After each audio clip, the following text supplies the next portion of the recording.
কাল কিয়ামতের দিনটা বড় ভয়ঙ্কর হবে, এত ভয়ঙ্কর বন্ধু। আমার নবী বলেছেন উলঙ্গ অবস্থায় মানুষগুলো হাসরের ময়দানে একত্রিত হবে রে। ও বন্ধু, প্রত্যেকের কবর থেকে ওই হাসরের ময়দানটা কমপক্ষে 50,000 বছরের রাস্তা হবে রে বন্ধু।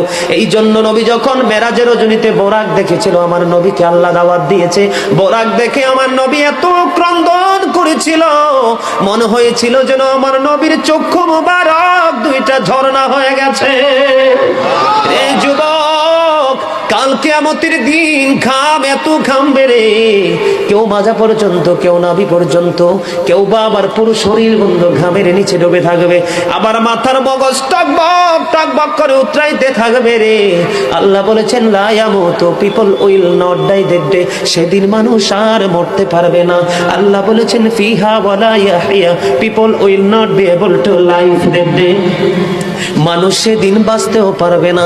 আমার আল্লাহ বলেছেন অমাহুম আনহা বিগাইবিন, people will not be able to escape that day, সেদিন মানুষ সেখান থেকে পালিয়ে যেতেও পারবো না রে। দুর্গাপুরের যুবক, হাদিস শরীফের মধ্যে এসেছে কাল কিয়ামতের দিন আল্লাহর আরশের ছায়া ছাড়া কোনো ছায়া থাকবে না।